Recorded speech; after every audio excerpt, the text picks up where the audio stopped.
¿Cómo les va? ¿Cómo están? Buenas noches, 21:16, aquí comienza Intratables, noche de jueves. ¿Cómo están todos? ¿Cómo les va? ¿Cómo les va? ¿Cómo les va? Hola, hola. Ahora vamos a dar los datos de la noche.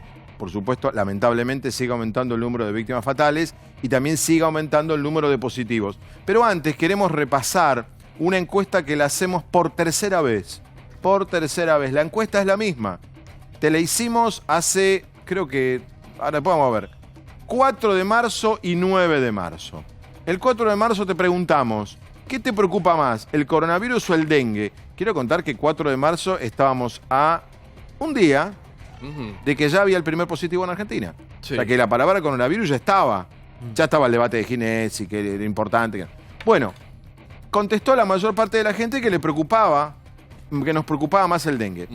El 9 de marzo volvimos a hacer la encuesta y ganó dengue por muy poquitito. Se apretó ahí bastante. Por muy poquitito. ¿Ves? 51-48.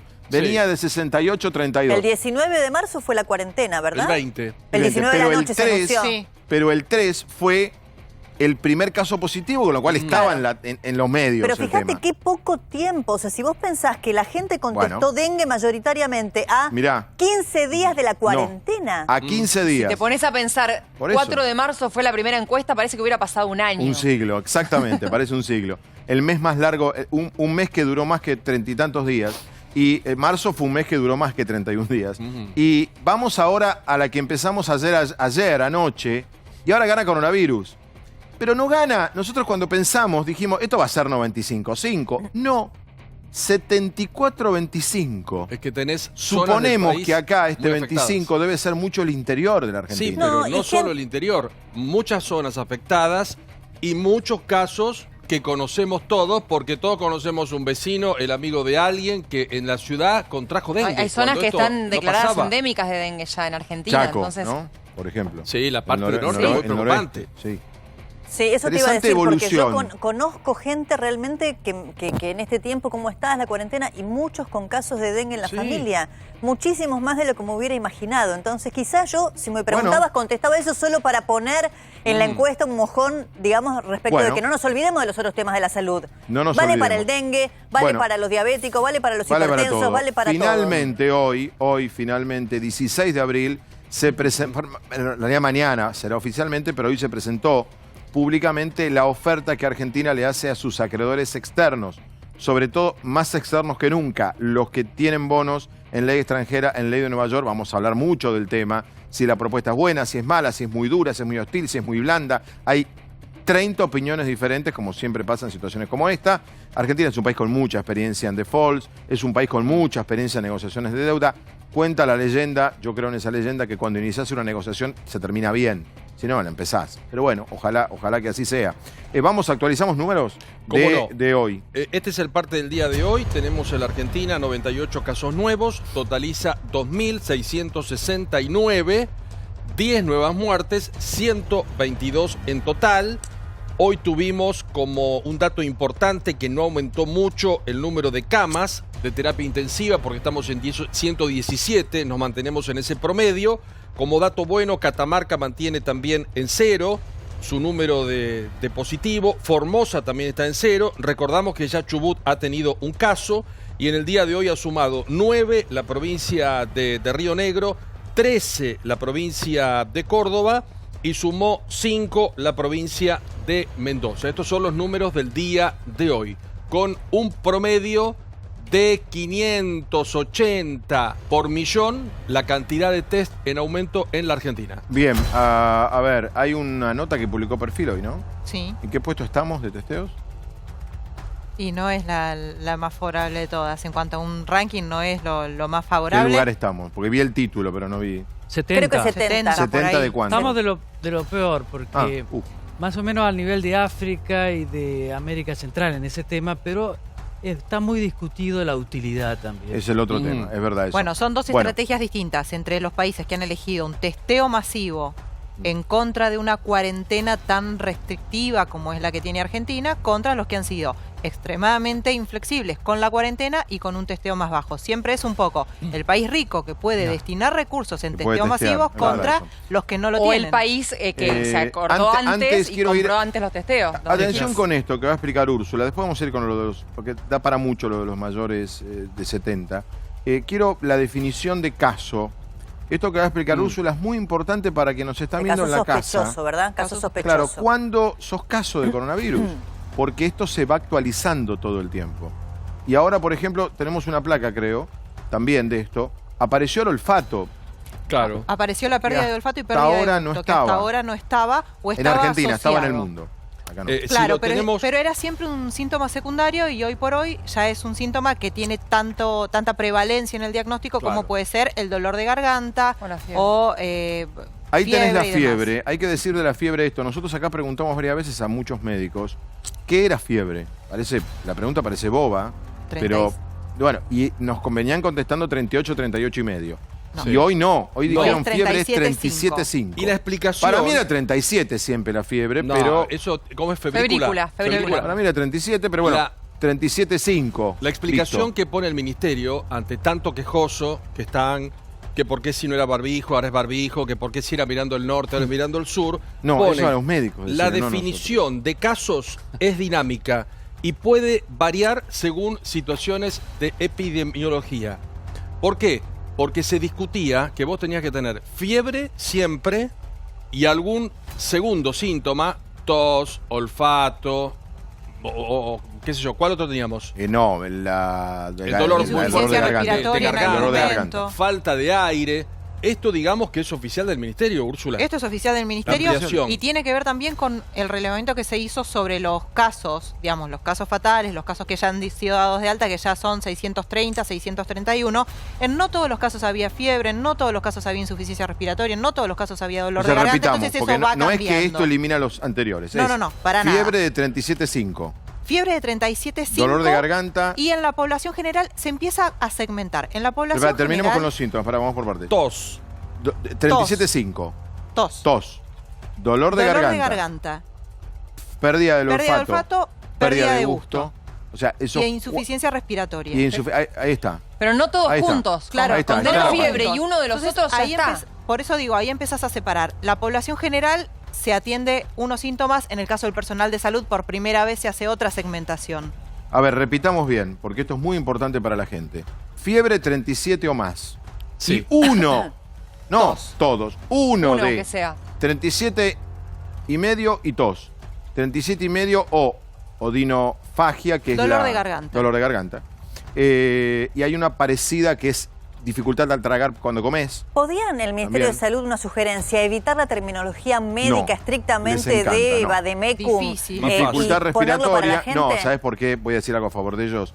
Porque esto en realidad está destinado a los médicos. Bueno, pero igualmente, como sabe que los medios dificultad ayudamos respiratoria a la y anosmia. Anosmia o disgeusa es esto que estábamos diciendo, pérdida de gusto o pérdida de olfato. Pérdida de gusto, pérdida de olfato. Y cuando dice sin otra etiología es sin nada que pueda explicarlo por otro cuadro. La pérdida de gusto o olfato no es difícil darse cuenta. Busca vinagre en tu casa, busca lavandina. Si tenés 37 y medio y no sentís olor a lavandina, no es que te vendieron una lavandina mala. A favor de los médicos, que ayer hablábamos del tema de los médicos, ¿no? A favor de los médicos podemos decir que esto es algo que es tan nuevo que se va sabiendo al andar. ¿Vos cuánto hace que sabemos que la pérdida del olfato y del gusto es posible factor de coronavirus? Posible, 3 semanas. O menos, te diría. No, 3 semanas que el ejército norteamericano está utilizando esa fórmula para... Por eso, pero no es poco. Sí, ¿Vos claro, pensás que estamos hablando de velocidades? Pero cualquiera puede pensar que es gripe. No, lo que pasa es que, tengo fiebre, aclaremos el punto. Lo que ayer debatimos acá es el tema barbijo. Sí, bueno. Pero hoy nos enteramos con Paulo de otro tema. Más complejo con barbijos. El uso general de barbijos está complicando al sistema sanitario. Y o sea, hay gente del sistema sanitario que no está tan de acuerdo. No hay que usar barbijos, pero ya ¿Por lo explicamos, tenemos que usar un cubreboca, nariz y mentón de fabricación casera con cualquier género. No los vendas entonces en la farmacia o en cualquier lugar que vas a un kiosco y te dicen, señor, 2 barbijos por no sé cuánto. Si es solamente porque lo necesitamos para los médicos, los enfermeros y los auxiliares, promovamos que nosotros usemos tapaboca y nariz. Y listo. Bueno, pero se está promoviendo ahora. Después depende de la responsabilidad de cada ciudadano. Decir, no lo voy a comprar para dejarlo para la persona de salud y me voy a hacer uno en mi casa con una media, no sé. Si te dicen que te van a poner una multa, vos te pones lo primero que encontrás. Y lo primero que encontrás no es un barbijo de la farmacia, es una media con 2 agujeros. Un pañuelo, pero desde el momento que se restringe la venta a personal que no trabaje en salud o no tenga trabajos esenciales, es porque la gente va a ir a comprar el N95 en lugar de dar vuelta a un pañuelo, poner ponérselo con 2 banditas elásticas y se acabó la historia. ¿Por qué digo esto? Porque ayer comentamos el tema y esto va mucho más allá. Van a ver que van a aparecer notas el viernes, sábado y domingo sobre el debate acerca. No es un tema solo de médicos, ya va mucho más allá de los médicos. Pero además, si no puede ser que falten barbijo, porque tenemos ¿Sabés toda cuánto la aumentaron? No, ¿Cuánto aumentó el precio? Pero nos falta a nosotros planificación. No, falta en el mundo. Falta en el mundo. Barbijo Vamos falta a en el ver, mundo. pero acá, mira, compras acá un barbijo por 80 pesos, 100 pesos más o menos. Ese es Hoy el precio. 100. 100 pesos. Valía 20 pesos. Hay otros. Hoy 100. Valía 20. Había otro que siempre fueron los que usan el personal de salud, que las farmacias no te lo venden porque lo reservan con buen criterio. Ahora, eso es algo que se puede hacer. Tenemos todo el aparato de producción casi parado. Sí, pero se está comprando en China, ¿no? Sí, tenemos la información que viene un barco en China. Una empresa enorme que en febrero gastaba 170.000 pesos en barbijos. 170.000 pesos en barbijos. Hoy necesita invertir 11 millones de pesos. Por la misma compra, Por la misma compra. Tengamos en cuenta, y se produjeron algunas situaciones lamentables en varias clínicas y una funeraria de por medio, todo lo que significa la protección de un médico, un enfermero, un auxiliar, en eso que nosotros vemos como casi un astronauta. Por eso digo, en este tema es el tema donde probablemente más desorden ha habido comunicacional. El tema de barbijos. Hay desorden comunicacional. Entonces lo que dijimos, si volvemos a retirar esto, supera ya a los médicos, porque involucra al gobierno, involucra al sistema sanitario, pero ya está lanzado. Usen barbijos. ¿Vieron ustedes en Twitter la reproducción de un discursito muy pequeño de Angela Merkel explicando por qué ellos van a abrir el lunes? Hablando del factor de reproducción. ¡Qué gusto es! Pero tiene que ver con lo que dijo Úrsula. Pero qué gusto. Tenés recursos, otro país. Está bien, pero claro. Alemania eligió no hacer cuarentena. O una cuarentena, como llamo, inteligente. Es otra cuarentena. Claro. Pero no es light, es otra cosa. Es parecido a lo que vamos a explicar de los adultos de 70. Es lo más difícil de hacer. Es lo más difícil de hacer. Es la cuarentena más difícil de hacer. Coronavirus en Argentina. La cantidad de profesionales de la salud contagiados en los hospitales continúa aumentando y hay preocupación. 5 médicos dieron positivo en el hospital de San Martín, 10 enfermeras. Tucumán a 1800, esto es Balvanera, 40 profesionales de la salud. Repito, 40 profesionales de la salud aparentemente contagiados de coronavirus allí en el Sanatorio de la Providencia. Por primera vez estamos viendo cómo los propios médicos y enfermeras están pidiendo por algo que entendemos tiene que hacerse prontamente, que es ser testeados. Están realizándose alrededor de 200 hisopados entre personas que han venido a esta clínica y trabajadores también para determinar si alguno más podría tener esta enfermedad, este virus. Lo siguiente es el personal de contingencia. Si se siguen informando compañeros, vamos a seguir teniendo bajas y no podemos mantener el hospital así. Fundamentalmente lo que nos complica es el hecho, por supuesto, de llevar adelante con normalidad los servicios del hospital. El hospital así no puede funcionar. Si no nos testean a todos los trabajadores, además vamos a proponer que no se trabaje si no están las condiciones dadas. La situación es bastante crítica, hay áreas que están evaluando cerrarse, como por ejemplo la maternidad de este lugar, que recordemos que al ser un hospital general interzonal es un hospital que tiene bastante movimiento. Nosotros en este país estamos afrontando esta pandemia con escasez de recursos. O sea, en otros países se hacen miles o cientos de miles de testeos diarios y nosotros estamos en un número muy bajo. Vamos a pedir material de calidad, o sea que haya material de calidad y para todos los trabajadores. Nos vamos acomodando a las necesidades en la medida que se va presentando, pero no hay ninguna situación de crisis y simplemente estamos actuando acorde con los protocolos que la provincia adecuadamente fue dando a la medida que fue pasando el tiempo. Anoche, ¿se acuerdan que nosotros comenzamos Intratables contando el caso de Bahía Blanca? El hospital de asistencia, hospital médico asistencial, sí, el HAM. Exactamente. Y ahí contamos que habían decidido cerrar la guardia médica y suspender las internaciones por 2 semanas en función de la cantidad, eran 10 integrantes del equipo de salud que habían dado positivo de coronavirus, no se sabía bien por qué. Bueno, finalmente se descubrió, había toda una situación, siempre hay una trama por la cual llega el contagio. Hoy se sumaron muchos casos, muchos. Yo los veía a ustedes a la mañana, la tele temprano, y era mucho. De repente en un momento determinado uno se preocupaba. A ver, Vamos a hablar con Conrado Stoll. Conrado, ¿cómo estás? Que nos acompaña casi todas las noches. ¿Cómo te va? ¿Cómo estás, Fabián? Bien. Y está también, espérame, Conrado, quiero que escuches a Vadim Kotowicz, espero haber dicho bien el apellido, que es el jefe de cirugía cardiovascular del Hospital Italiano. Doctor, ¿cómo está? Buenas noches. ¿Qué tal? Buenas noches. Muchas gracias por la invitación a su programa. Bueno, doctor, al doctor Vadim le digo, cuéntenos, ¿qué es lo que está pasando en el Hospital Italiano? Que hay 19 casos, ¿no? De personal médico que dio positivo. Bueno, yo soy el jefe de cirugía cardiovascular, y quizás los epidemiólogos del hospital o el director, que es el encargado de dar las noticias oficiales, hubiesen contestado más propiamente esta respuesta, pero sin embargo, el hospital ha comunicado y comunica oficialmente todos los días los casos del personal que pueden llegar a ser afectados o los casos de los pacientes que tenemos internados. De esos 19 pacientes que usted está diciendo, personal del hospital, que formaron contacto con el virus, 3 personas están internadas, siguiendo el curso de la enfermedad, y 16 personas están en seguimiento domiciliario, en buen estado, sin ningún problema. El hospital entró en un protocolo de la ciudad de Buenos Aires cuando empezó la pandemia y cuando empezó todo el movimiento en el país, y se testearon en forma de precaución a una serie de trabajadores, de los cuales uno dio positivo, que tenía un antecedente de un viaje. Y ese trabajador, un miembro del hospital, tuvo contacto con otros miembros, el cual no tenía la obligación en ese momento de hacer una cuarentena. Por lo tanto, se le detectaron a sus compañeros que eran positivos y se lo mandó preventivamente a la casa, como marcaba el protocolo del hospital y el protocolo del Ministerio de Salud de la ciudad y de la nación. Así que lo que tenemos que considerar es que el Hospital Italiano tiene 9.600 empleados. Y de esos 9.600 empleados, algunos trabajan en la parte administrativa, en área cerrada, digamos, médico, personal de limpieza, enfermería, etcétera. Algunos viajaron, tomaron contacto con el virus, otros tomaron contacto con familiares que tuvieron intervención.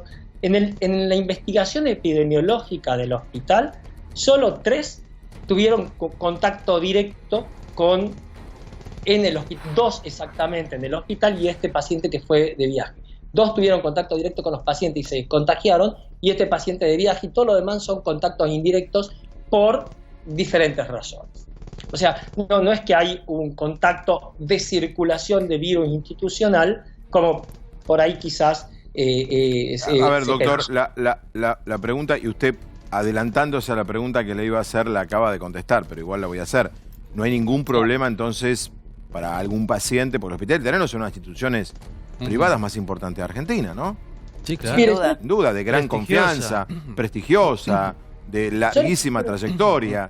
Digo, me toca el Italiano y está todo bien, no pasa nada. Nada malo, digo, en ese sentido. Muchas gracias por su consideración y nos sentimos orgullosos por lo que usted está diciendo.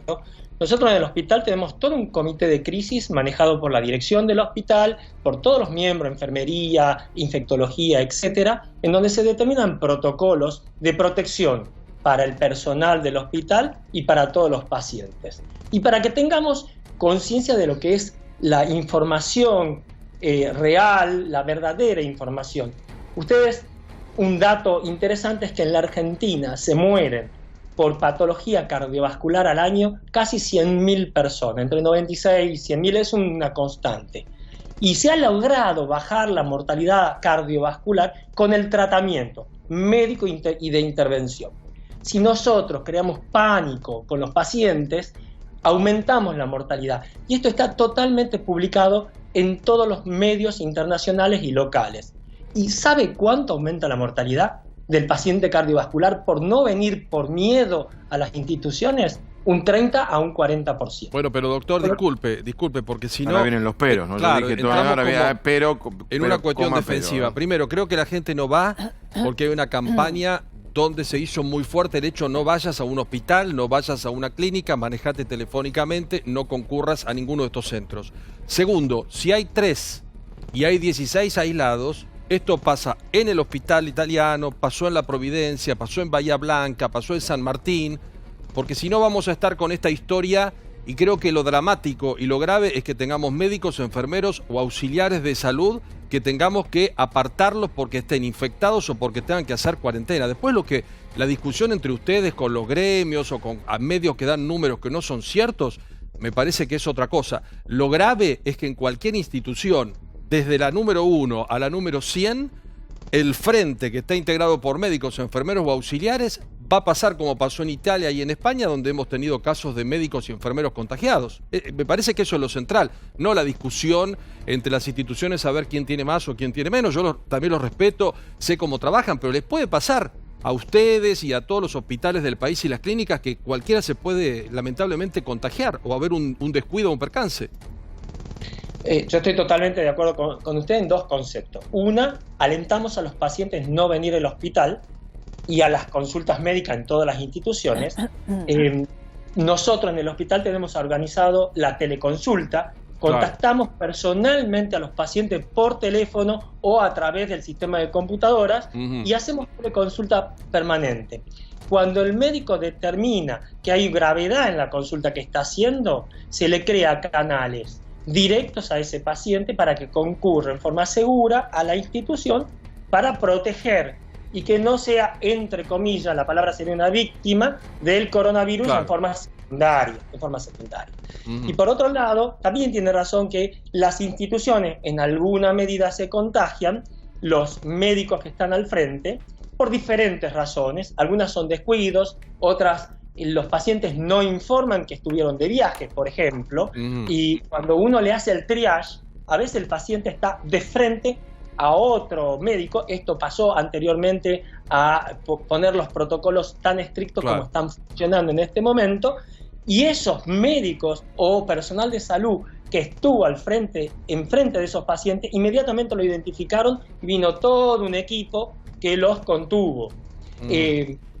Eso no implica que uno no tenga contacto directo vía telefónica, Skype, teleconsulta, el medio WhatsApp, el que usted esté a su mano con su médico de cabecera y sea él el que evalúe la gravedad del caso y no deje de manejar su patología, que también, sobre todo la cardiovascular, tiene una mortalidad per se. Perdón la palabra, pero es la realidad. Bien, doctor, muchísimas gracias. Un gusto y muchas gracias por invitarme. Por favor, al contrario, el doctor Vadim Kotowicz, el jefe de cirugía cardiovascular del Hospital Italiano. Vamos a Conrado. Conrado, ¿cómo estás? Otra vez te saludo. ¿Qué opinas? Hoy decía bien el GRAF, 53 integrantes de personal médico en Cava, en la ciudad de Buenos Aires, hoy que han dado positivo. ¿Qué opinas del tema en general, más allá de un caso particular? Tema clave, el cuidado de los médicos, y justo esta semana se publicaron en revistas distintas varias experiencias de distintos países que nos pueden ayudar. Lo primero, darles el equipamiento de protección adecuado, fundamental. Entrenarlos para su uso, no es tan obvio o fácil. Y testearlos, definitivamente. En Italia solo se testearon el 7% del personal de salud y así fue como miles fueron infectados y más de 100 médicos murieron. En Estados Unidos ya se han excluido miles también de los Conrado, vos decís testear aunque no tengan absolutamente ningún síntoma. Idealmente. Se está haciendo una experiencia en UCLA, en California, testeando, por supuesto que los recursos son otros, pero van a testearlos con el test de saber si está el virus 2 veces por mes y con el de los anticuerpos, las dos cosas para saber cómo eso ayuda. Pero por lo menos al que tenga mínimo, si se le toma temperatura todos los días, habría que tomar esa temperatura todos los días. Al que se siente mal, y de nuevo, no tienen que ser síntomas severos, se siente algo mal, tendrían que ser testeados. Eso todo el personal de salud, no solamente a los médicos, me imagino, ¿no? A los enfermeros, médicos, toda la gente que trabaja en el hospital, porque digo, si hay un paciente con coronavirus puede contagiar a cualquiera, no solamente al médico que tiene enfrente. Definitivamente a todo el personal, y aparte acordémonos que en la Argentina, a diferencia del hemisferio norte, los médicos, fundamentalmente los médicos, el resto del personal de salud son más estables en un lugar, pero el médico va de un establecimiento a otro, se mueven mucho en varios establecimientos, del público al privado, distintas clínicas de menor o mejor calidad. Entonces no queremos, ya les digo, en Estados Unidos han tenido que incorporar médicos que estaban jubilados, han graduado estudiantes de medicina antes de tiempo, han tenido que entrenar traumatólogos y dermatólogos para que atiendan en la emergencia. Pero acá lo fundamental es, entonces, testear con termómetro para prevención a todo el personal de una institución médica y eventualmente con testeos de virus, el genético, a los que tuvieran síntomas de algún tipo, para aislarlos y identificar los contactos. Ahora, doctor, eso que usted dice, los recursos, pero tomar la temperatura no se necesitan grandes recursos. No, por supuesto que no. Y evaluar para síntomas tampoco. Es lo que va a haber que hacer también en los trabajos usuales. En la reincorporación, hoy se presentó en Estados Unidos las fases para reincorporar la gente al trabajo.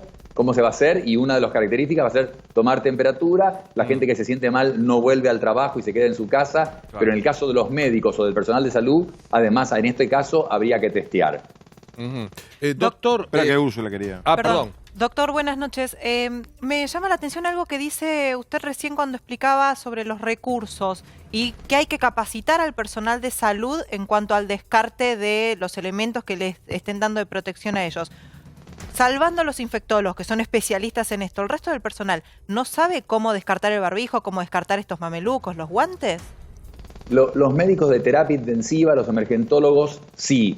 Pero no todos los médicos. Adentro de un sanatorio hay otras unidades, la unidad coronaria, unidades de ACV, por ejemplo, o de clínica médica. Si algún paciente se detectara en esas zonas, o se lo tratara, o se decide aislar una de esas zonas para estos pacientes en especial, los médicos que no sean el emergentólogo o el intensivista, que esté acostumbrado, o el infectólogo, acostumbrado a hacer estos equipos, y aparte no son tan de rutina. Una cosa es el aislamiento de las infecciones usuales o de las sepsis usuales, que usamos un camisolín común y barbijo, y otra cosa es con anteojos, con los camisolines estos hidrófugos.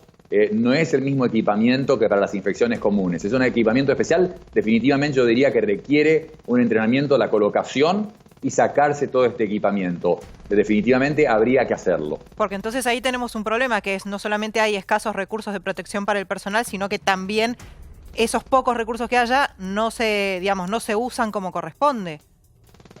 Pero por eso nos preparamos, por eso tenemos la capacidad y tenemos la suerte, lo dijimos con lo del aislamiento, empezamos mucho antes que todos. En todo hemos tenido una ventaja. Ahora estamos leyendo estos trabajos, hay que acumular estos equipos de protección personal para no tener que usar antiparras de esquí como tenían que usar los médicos en Nueva York, en que se donaron decenas de miles de antiparras de esquí porque ya no tenían más anteojos protectores.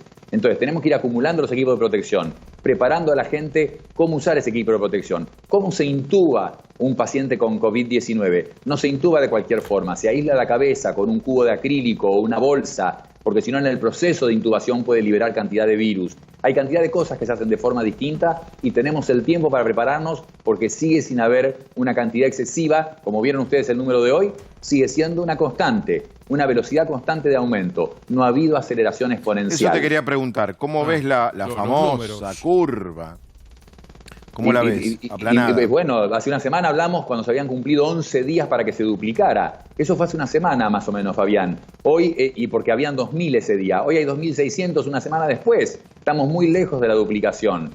Sí, creo, doctor... Hay una constante de entre 90 y 100 promedio. Acá está Luis Seco, que ha sacado muchísimos promedios de todo este tema, pero vamos a hablar con la economía. Pero... Digo, y lo otro, hay una constante de entre 5 y 7 víctimas fatales por día. Mi cálculo a fin de mes son 200 víctimas fatales y 3.700, 3.800 positivos. Bueno, lo que pasa es que también depende de la curva, claro, porque, por ejemplo, cuando comenzó esto y antes de la cuarentena, lo que nos explicaron es que se duplicaba cada 3 días. Luego, con la primera fase de la cuarentena, la duplicación vino cada 10 días. Y hoy... los profesionales ya decían que la duplicación, con esta cuarentena ya casi de un mes, se está dando cada 13 días. Entonces cada vez se aleja más, digo, y esas proyecciones van mutando y modificándose. Pero vas a tener que vivir en cuarentena. Bueno. No, porque llega un momento en que empiezan a disminuir, en que un día tengo menos infectados que el día previo y al día siguiente menos que el día previo. Sí. Ese es el famoso pico máximo al que se llega, que se llama pico y da miedo cuando es en Estados Unidos, que desde el lunes, hace 4 días hasta hoy, aumentaron 10.000 los muertos, pero no los infectados. Pero el presidente dijo que en la Argentina podría no haber pico, doctor. ¿Esto es factible teniendo en cuenta esto que estamos viendo, ¿no es cierto?, de la extensión en el tiempo de la duplicación de casos como consecuencia de la cuarentena? ¿Podría suceder?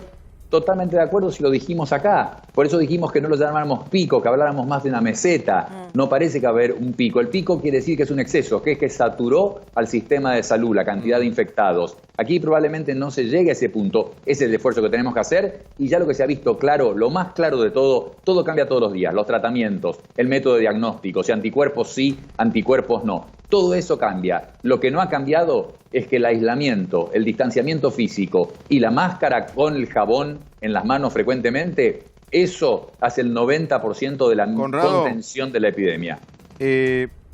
Todos estamos haciendo la pregunta de cómo se sale de la cuarentena el 27 de abril.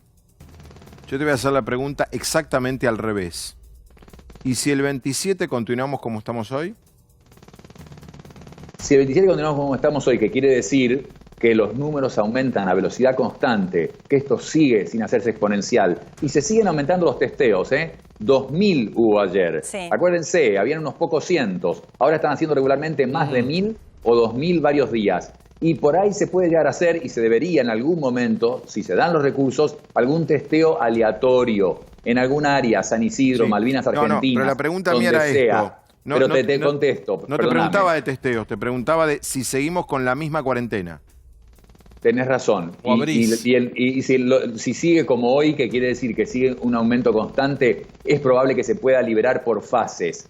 No empezar con los colegios, pero que en los trabajos se puedan hacer turnos, que no vaya todo el mundo a la misma hora. No continuarla igual que ahora una semana más en función de que hay un feriado, 1 de mayo. Fabián, no te puedo decir exactamente del día. Sé que hay un día fijado. O sea, quise hacerte la pregunta al revés. La pregunta que estamos haciendo hace 3 días es ¿y cómo se sale? En realidad, cómo se sale, como bien dijo Pollack, dijo no pregunten cuándo, pregunten cómo, pero el cómo también esconde un supuesto cuándo, que es el 26 de abril. Viste que uno se pone fechas. No, me parece razonable. Hoy se cumple un mes, ¿no? Esta noche a la medianoche, 4 semanas del aislamiento. Entonces, 26 suena razonable, que si los números siguen iguales, se pudiera relajar más el aislamiento, como te digo, tomándole la temperatura a la gente, volviendo por turnos, manteniendo los que pueden mantenerse en su casa trabajando, haciéndolo, no hacer viajes de negocios innecesarios. Hay una cantidad de requerimientos por fases, pero se podría empezar a relajar. ¿Se puede relajar con tan pocos test? Ahí está, le iba a decir a Fabián, yo saqué el tema de los test porque se puede relajar, pero vos tenés que ir con la linterna, vos tenés que ir mirando si hay alguna brasa prendida después de que apagaste el incendio. Y eso se hace con los test. Y no hay que hacer millones. Nosotros hacemos 600 por millón de personas. ¿Cuántos hacen en Japón? Lo mismo, 800 por millón de personas. No muy diferente que nosotros. Y la mortalidad es baja. Acá tenemos 3 por millón de personas de mortalidad. En Japón, 1. En Estados Unidos hacen 9.000 test por millón de personas, 9.000. Y tienen 100 muertos por millón. Comparemos eso, 9.000 contra 600 nosotros y 3 muertes por millón nosotros contra 100 de ellos. ¿Pero qué quiere decir con esto, doctor? Que el nivel de testeos no necesariamente es una herramienta de prevención adecuada, digamos, cuando usted compara niveles de testeo y cantidad de muertos, a ver si entendemos el razonamiento. Lo digo, el razonamiento. El razonamiento es que el testeo es una estrategia más, absolutamente indispensable. Nadie en el mundo discute que hacen falta testeos, y sobre todo para salir. Por eso dije, hacen un testeo, una invitación a gente a testearse, o un testeo aleatorio directamente, y no tienen que ser 1 millón de personas. Claro. Pueden ser 10.000 en cierta zona o en varias zonas, 2.000, 10.000. Y ustedes ven qué porcentaje de infectados hay. De escucharte varias noches, y también en la radio, me parece pobre Conrado, está hablando con nosotros hace semanas, y voy a decir, ahora lo entendí. Pobre, parece que nunca lo hubiese entendido. No, a lo que voy es a esto. De tus explicaciones, lo que queda es que es una guerra con infinita cantidad de herramientas. Testeos, lavarme las manos, cuarentena, protección de barbijo, tomar la fiebre. O sea, lo que vos estás diciendo no es una cosa, es 1, 2, 3, 4, que es una batería de medidas. Que algunas tienen más peso que otras. La que tiene más peso lejos de la que acabas de decir, del aislamiento, lavado, la máscara. La segunda en importancia, el testeo, porque vos tenés que tener iluminado el camino, porque vos relajás las medidas y si aumentan los infectados, tenés que enterarte para volver a retomar medidas. Si no te enterás, vas a tener un brote. De hecho, aclaremos esto.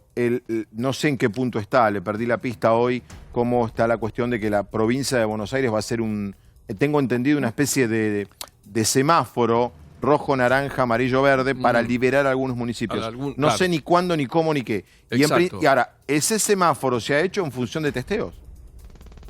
El semáforo tiene que ser en base a testeos. ¿El semáforo se hace por testeo?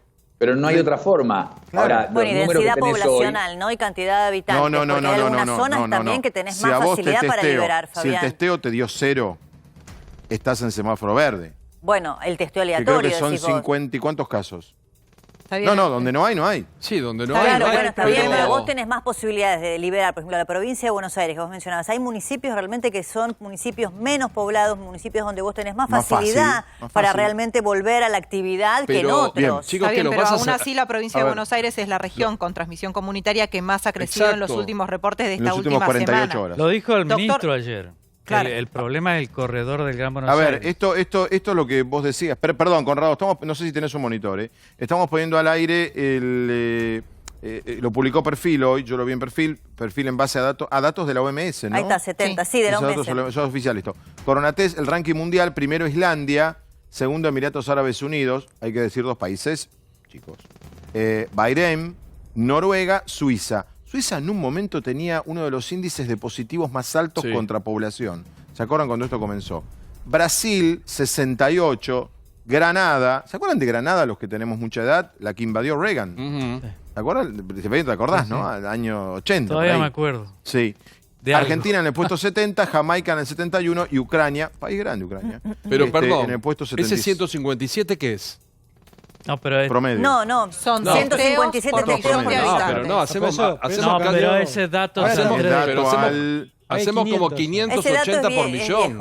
No, por eso, pero no hay que engañarse con eso. Ahí están viendo justamente, Emiratos Árabes está primero, países que llaman atención, Israel, Noruega, Suiza. Eso es una cuestión de plata y cantidad de habitantes. Por eso ese índice confunde, Doctor, y por eso yo comparaba Japón con Argentina. Miren, Japón hace lo mismo que nosotros y tienen 126 millones de personas. Y están controlando la infección. Entonces, y la densidad, cuidado con lo que decías del conurbano recién, que hay lugares sin nadie. La densidad en la Argentina creo que es de 17 personas por kilómetro cuadrado, más o menos. Pero no es lo mismo comparar Chacharramendi con un distrito del conurbano. Lógico. Entonces, en el conurbano, ¿sabes qué? La idea es esta. El virus está ahí afuera. Entonces, ¿qué vas a hacer en Salta, Jujuy, Formosa, Catamarca, etcétera? Es muy distinto que en el conurbano. Si en el conurbano está el virus en algún lado y sabemos que está, te diría que está en todas partes. Entonces, acá es donde se tiene que hacer esa muestra. Vos nombraste Islandia recién. En Islandia hicieron eso. No importa que es poca gente. No importa. No tienen peor infección porque tengan menos gente o más gente. No es así. No funciona así. En Islandia la idea fue, testearon a los casos sospechosos, como acá, está muy bien, casos sospechosos y contactos, pero además hicieron eso que yo les dije del sampleo aleatorio. Nada más que 3.000 personas en un lado, y a otro invitaron a 10.000 más. Y les fue muy útil darse cuenta que durante los 20 días que duró eso, no cambió el índice de infectados en esos grupos tomados en la población general, no de la gente que iba a un sanatorio con dolor de garganta, tos y fiebre, sino gente general. Les dio que estaba infectado el 0,7% de la población Conrado, general. Perdón. Conrado, yo noto 2 discursos en la Argentina. Un discurso muy optimista y un discurso más realista. Un discurso más realista por el hecho que hay días que nos entusiasmamos más y a veces menos. El gobierno dispuso ajustar la cuarentena porque lunes, martes y miércoles fue un desastre. ¿Y hoy? Con retenes, con certificados en las cabeceras de los trenes, el que no tiene un certificado no pasa. Me parece que por momento hay como una salida de sol un poco anticipada y por otro lado veo al gobierno que dice ajustemos porque si abrimos un poquito y no funciona, tenemos que volver para atrás. Yo creo que dar la sensación que abrimos y terminamos un día de calendario la cuarentena no es lo correcto. Me parece que el gobierno está preocupado por la etapa de los problemas respiratorios, las enfermedades, y ver que la conducta de los últimos 3 días, lamentablemente, no fue de cuarentena rígida. Pero yo diría que, yo no sé si optimista, yo he escuchado un mensaje positivo, que es distinto que optimista, y es el mismo que doy yo, positivo y realista. Ahora, lo que están diciendo los últimos 3 días tienen toda la razón. Tuve que salir las 2 veces, estuve en la provincia de Buenos Aires, hoy estuve por Flores, estuve en la zona también de Belgrano, y la verdad que se ven muchos autos, no es que veo gomeros, mecánicos y empleados de banco. Me impresionó un poco el volumen de autos, aunque están los controles, y la verdad hay que decirlo, el aislamiento fue temprano, y hay un acatamiento. Si no, no tendríamos los números Conrado, que tenemos. Ahí está el punto, porque contestaste al final, dijiste, hay acatamiento. Pero Paulo lo que dice es verdad, lo que dice Carolina también. Hoy fue un desastre. Hay datos de que tenemos la sociedad, 34%, por lo menos en Ciudad de Gran Buenos Aires, 34% se ve. No, lo más vemos en la calle. trenes, 26% más en subte, 17% en autopistas, 19% en las avenidas. Se sale por cualquier... Yo comprendo el encierro, que hay que hacer cola para esto, cola, el país de las colas. Pero me parece que los últimos 3 días... Panamericana era un estaban bueno. para un 4. Has tenido más sanciones en Conrado, tuitear pavadas que en no respetar la cuarentena. Señor, como siempre, gracias por ayudarnos a entender todo esto, Conrado. Pero tienen razón en lo que han dicho recién. Y vos me preguntabas lo del 26 y depende de que la gente respete y la gente por ahí o se ha cansado o la razón que sea. Hay que entender lo del aislamiento. Solo con eso, a partir del 26, uno puede considerarlo de relajar un poco. Conrado, abrazo enorme. Gracias, Fabián. Buenas noches. ¿Hago un comentario políticamente incorrecto o no lo hago? A ver. Sí, no, un último. sí, hacelo. Si todos apoyamos la cuarentena, ¿cómo hay tanta gente en la calle? Porque no la apoyan. ¿Entonces en las encuestas mentimos? No, hubo un cambio. Primero, hay cosas que hay que hacer. Este es un tema para Reato, para que Reato No, a ver, la cabecee. salud, vos le preguntás, ¿qué es más importante? ¿La salud o la economía? 10.000 veces la salud. ¿Y por qué no sale? por mí, sino porque cada uno tiene un pariente. Sí, en fin. Claro. Ahora, después tenés muchas necesidades.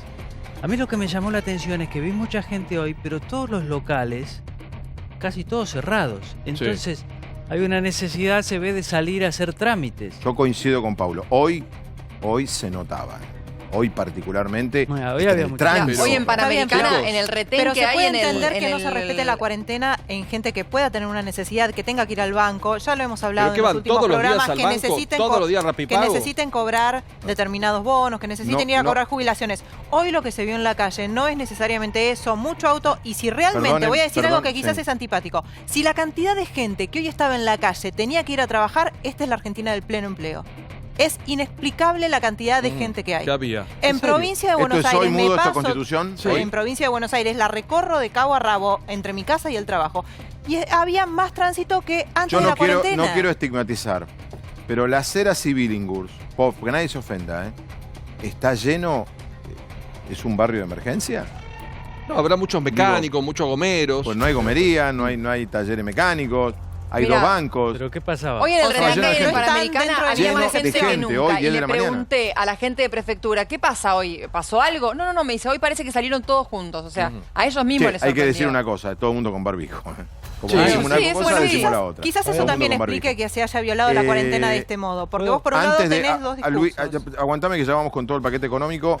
Vamos a poner un resumen de la presentación que se hizo hoy de la renegociación de deuda, también la palabra del presidente, pero Débora tiene antes un tema, porque bueno, mira, tenemos aquí la información, momento. Exactamente, tenemos el decreto que va a dar a conocer el gobierno de la ciudad de Buenos Aires en el día de mañana a las 12:30, que tiene que ver con una cuarentena más restrictiva aún, más estricta y más compleja para los mayores de 70 años. Este es el decreto que mañana va a explicar el propio jefe de gobierno, Rodríguez Larreta. Primero lo contamos, después lo debatimos si querés. Sí. Bueno, es el permiso especial para los mayores de 70 años. Si subimos vamos a ver un poquito los detalles, porque es un permiso que va a durar solo por el día. Tenés que tramitarlo allí, dice, en el 147, abajo de la pantalla. Tendrá validez solo por el día otorgado. Si vos tenés que ir a cobrar la jubilación, un tratamiento médico o vacunación, no lo tenés que tramitar, ¿sí? Pero ¿y si los jubilados salen solo por eso? Bueno, no, acá ponen más abajo algunas estadísticas de gente que ha salido y dicen que la mayoría de ellos, cuando se los ha interceptado en la vía pública, es por comida. Entonces, por eso dice el mismo decreto que hay 3 modos de aislamiento posible. Uno es el jubilado o la persona mayor de 70 que tiene que salir. Para ellos hay que llamar al 147 y por el día le van a dar el permiso. No hay límite, es decir, podés tramitarlo todos los días que quieras del mes. ¿Desde cuándo es?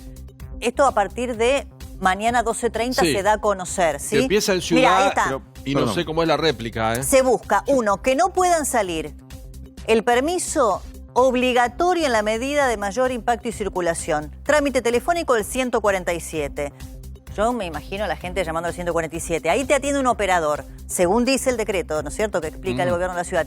Se le va a informar al adulto mayor sobre las estadísticas del coronavirus, tasa de mortalidad en los mayores. Se lo consultará sobre qué red de apoyo cuenta, es decir, si tiene ayuda, algún familiar, si vive con otra gente y demás. Y se le va a brindar contención y se lo va a disuadir en la llamada al 147 de salir a la calle. Bueno, si aún así es necesario el permiso, se le pedirá el DNI y se le dará un código de trámite. Bueno, el plazo de uso del permiso solo para el día que fue otorgado. Si te intercepta personal de seguridad en la calle y sos mayor y no tenés el permiso, no hay multa ni nada, se te va a decir, vuélvase a su casa.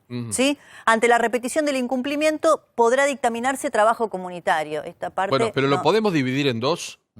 Porque yo no creo, porque después yo voy a comprar medio kilo de zapallito y tengo 70 años, vivo a 30 Sí. metros, queda la verdulería y tengo que tramitar el permiso. Un trámite. Y llamar al 147 para que me expliquen Esperar que a que puedo te comprar atiendan. zapallito. Bueno, Esperar a que te atiendan. yo comprendo O que buscar un todo, voluntario. que todo es muy engorroso, pero me parece que tenemos que ir a la otra parte, no pararnos nosotros en el 147 no atiende, la señora sale a buscar el zapallito. Lo que tenemos que ver que atrás de esto, y que después se va a nacionalizar, porque el barbijo empezó Te acá. quiero ver a vos si tuvieras 70 años y llamás mañana diciendo que yo no me 70 años es una persona.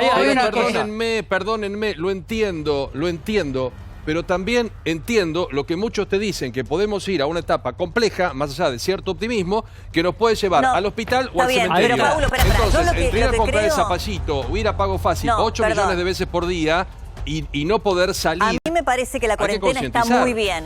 Pero lo que yo simplemente creo respecto de las personas mayores de 70 años es que hay una suerte de subestimación generacional occidental, porque no es patrimonio de la Argentina, y si el gobierno de la Ciudad de Buenos Aires cree que una persona de 70, 75 u 80, que tiene la absoluta lucidez, que probablemente estaba todavía inserta en el mundo del trabajo profesional, a lo mejor era una persona... No todos, Débora, no muchos todos. sí, muchos sí, que tengan que llamar, a un teléfono. No todos. Los mejores médicos de Argentina. Que estamos entrevistando a nosotros. El hospital italiano es un ejemplo. Los mejores son los más... No quiero los de personalizar. 65 para arriba. No quiero personalizar. Mis padres, mi padre médico, mi madre escritora y además profesora de literatura, tienen una actividad profesional súper profusa y largamente pasan los 70. Entonces, es gente que comprende. Yo creo que realmente no le podés hacer la vida más difícil. Todos sabemos, lo hemos dicho hasta el hartazgo, que el coronavirus afecta mayoritariamente de manera letal a los mayores de 70, que la tasa de mortalidad en ese grupo etario es pero altísima. Débora, con todo respeto, no hace ¿vos falta crees que someterlos a esta pero vos lo llevás diaria y y cotidiana. convencerlos de que no, en realidad no es tan necesario salir. Eso No, pero chicas, es que justamente no es hay una parte que me parece... Pero sí, pero tienen que ir a comprar. Es necesario salir. No todo el mundo tiene a alguien para que le vaya a hacer las compras, Algunos por ejemplo. adultos mayores pueden depender o de vecinos o de familiares para hacer las compras. El gobierno de la ciudad tiene un programa de voluntarios que se ofrece, no solamente en asistencia telefónica para adultos para que puedan hablar con alguien, sino también para hacer parte de los trámites para que los adultos mayores no salgan. Un adulto mayor no necesariamente, vamos a decirlo con claridad, es un viejo que no puede hacer nada, que esté incapacitado. Por eso. Muchísimos no. A ver, yo estoy de acuerdo. Es más vulnerable al virus. Pero la capacidad intelectual, la formación académica y la actividad mental que pueda tener no los exime de enfermarse. Me dejan un segundo, vamos a volver sobre el tema, porque genera debate, porque toma posiciones, vamos a volver. Está Daniel Marx, vamos a hablar con él. Daniel Marx es uno de los hombres que más conoce de la cuestión. Daniel, ¿cómo estás? Buenas noches. Buenas noches, ¿qué tal? ¿Cómo te va? Vamos a ver el informe y va a hablar Daniel Marx y va a hablar Luis Seco. Vamos a hablar con los dos de la presentación de hoy. Dale. Inflación en alza, suba del dólar, aumento del riesgo país y una economía frenada. La pandemia ataca con fuerza y la crisis no se detiene. Efecto coronavirus. El dólar por el cual funciona la mayor parte de la economía argentina es el dólar del mercado de cambios oficial y allí no hemos tenido sobresaltos. No hay ningún reclamo de que ese tipo de cambio esté retrasado. No tienen para comer, no tienen para desayunar, no tienen para nada, porque las que trabajaban en la casa de limpieza no van, porque como tienen que estar aislados, no pueden haber muchas personas, los cartoneros tampoco van. Hay mucha gente sin trabajo. Argentina no puede parar más su economía. Hay que mandar a la población argentina de menor riesgo a prender de vuelta el PBI. Vamos a ver caída de valor y caídas de empresas en el mundo como nunca hemos visto. Y la Argentina tiene una enorme oportunidad en su tejido de pyme, si logramos construirles un puente hacia adelante. La economía en cuarentena no funciona. O sea, no hay política económica que se pueda inventar que compense el hecho de que hay un auto que no se está fabricando, hay un aire acondicionado que no se fabrica, hay un restaurante que no se sirve. Que vayan deliberando, aunque sea como hacen con los supermercados, como hacen con las farmacias, que va entrando de a poco la gente, bueno, que lo hagan con todo lo demás comercio, para dar la oportunidad al comerciante, al pequeño comerciante, de que la pueda pelear. La inflación es el termómetro de la actividad económica. Cuando se supone que va a caer la actividad económica, los precios no deberían subir. Tengo 12 empleados y la verdad que en este momento el problema mío es que mis clientes obviamente tienen sus locales cerrados y la cadena de pagos está quebrada. Pedí el crédito que anunció el gobierno desde el 24%, pero como tengo 75 años, no me corresponde. Las microempresas, pequeñas empresas, tienen una garantía del Estado, no tienen que hacer ninguna gestión adicional. El propio banco ya tiene hecho un acuerdo con FOGAR, que es el Fondo del Ministerio de Desarrollo Productivo, tiene que tener acceso a este financiamiento. Tema más, el tema de los bancos, ¿no? Los bancos están dando los créditos, parece que no. ¿Fue Culfas hoy o pero ayer? Que dio un porcentaje bajísimo pero hay un que se le han dado a empresas. Los bancos no te van a dar un crédito porque vayas, tenés que tener una carpeta, porque nadie se va a hacer, banco no se va a hacer cargo de la posibilidad de que alguien no le pague, porque ¿quién responde a todo eso? Digamos, son negocios. Ahí, si el Estado fuera más activo y termina creo que siendo, lo va a hacer. Bueno, eso no estaría mal. Bueno, ahí el Banco Central tiene un rol. Ahora volvemos. Creo que lo va a hacer, Seferino. Ya viene Daniel Luis, antes de hablar de deuda, pantallazo en 30 segundos de la economía. Ya sabemos que estamos mal, ya sabemos que el mundo está mal. Yo creo que hay que plantear, a mi juicio, un tema muy importante que se pierde de vista por toda la cuestión de la pandemia, que es que Argentina ya estaba mal antes de la pandemia. Argentina era una economía sin crédito, sin confianza, con muy pobres perspectivas de crecimiento, donde resultaba muy difícil bajar la tasa de inflación. Venía bajando, pero ahí seguíamos hablando de tasas de inflación esperadas de más de entre 30 y 40%. Y ahora lo que tenés es una situación en la cual el Estado nos cuenta que todo lo que hace ahora sirve para que la economía rebote más rápido más adelante, y muchos nos permitimos dudar sobre eso. Porque se crean distorsiones y ciertas inconsistencias macro que pueden hacer mucho más difícil el rebote. En el resto del mundo los gobiernos le tratan de convencer a sus ciudadanos de lo mismo. Estamos haciendo esto para pasarla mejor ahora y estar mejor más adelante, pero acá no necesariamente funciona igual la cosa. Después vamos a hablar de la letra chica, pero hablando en letra grande, en título, ¿no está bueno la voluntad de negociar y no caer en default de hoy que mostró el gobierno? La viene mostrando hace tiempo que viene diciendo queremos pagar, pero acorde a las condiciones en las cuales podemos cumplir nuestra palabra. Hoy el presidente volvió a decirlo en esos términos. A mí me parece muy razonable tratar de mostrar voluntad de pago, pero después de la voluntad de pago a una propuesta que sea aceptada por los acreedores, siempre hay un trecho, ¿no? Y acá la discusión está. Primero es difícil evaluarla porque, bueno, Daniel sabe mucho más de esto, ahora va a hablar. Digamos, no se dieron todos los detalles para poder evaluar la oferta, recién mañana estarían todos esos detalles. Pero evidentemente es una propuesta de canje bastante agresiva. Agresiva. Sí. Bien, a ver, ya vuelvo con Luis. Daniel, otra vez, ¿cómo estás? Buenas noches. Buenas noches. Quiero contar, mucha gente lo sabe, pero quizás otros no. Daniel Marx es uno de los 3 o 4 hombres que más sabe de deuda en Argentina. Así que lo que diga, me mira Daniel por lo que acabo de decir, pero no, lo que Daniel diga es palabra autorizada, muy autorizada en la materia. Daniel, ¿la propuesta de hoy es mejor, peor? ¿Es lo que vos esperabas? ¿Cómo la va a recibir el mercado? Mal, el mercado no, los acreedores. Bueno, yo diría, está en línea con lo que el gobierno fue anticipando y de ese punto de vista no fue una gran sorpresa. A la propuesta de hoy no lo llamaríamos una propuesta sobre la cual la gente puede reaccionar todavía porque no se conocen los detalles y como dicen muchas veces, la letra chica es la que importa acá. Y eso mañana sí, ya habrá más elementos, pero sí, me parece que muchos de los acreedores van a querer discutirla. Lo importante es, yo creo, cómo sigue este proceso. Era muy improbable que digan que sí corriendo. Argentina tiene algunas estimaciones sobre su capacidad de pago.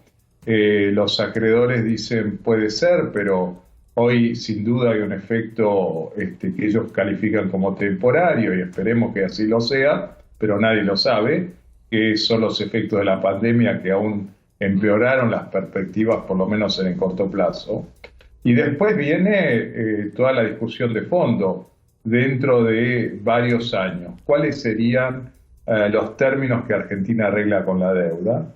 Y eso llevará un proceso de idas y vueltas, tratar de convencer y tratar de juntar las otras piezas también. Otras piezas son, digamos, los otros 2/3 de la deuda, para decirlo de alguna manera.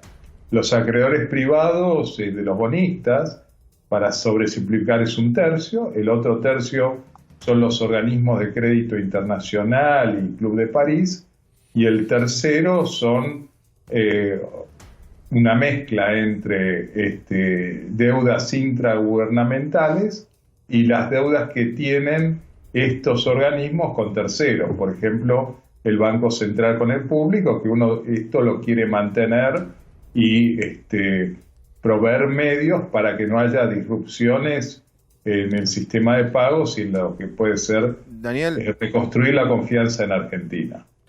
Daniel, me pasó en los últimos minutos, cuando llegaba para el canal, pregunté la propuesta a gente que está en el mercado y me decían que, como dijiste vos, no nos sorprendió, pero me dijeron pudo haber sido más agresiva, más negativa para los acreedores, para los que tienen la deuda nuestra. ¿Vos coincidís con esto? Bueno, estas son versiones de apreciaciones subjetivas. Para algunos puede haber sido así, otros, yo también escuché que esperaban algo con una demostración de pagos más temprana, no esperar 4 años para recibir algún ingreso si aceptaban la oferta. O sea, esto es, digamos, hay que tener en cuenta que estamos enfrentando con un universo bastante grande y diverso de visiones de acreedores. Para tener en cuenta, porque también hay que poner las cosas en perspectiva histórica, en el canje de hoy están incluidos 2 bonos, no me voy a meter en temas técnicos, no se asusten, uno es el par y el otro es el discount. Esos bonos fueron ya renegociados por Lavagna Nielsen, 2004-2005. Mirá. Originalmente, Daniel, esos par y discount, ¿cuándo se emitieron? ¿En qué año?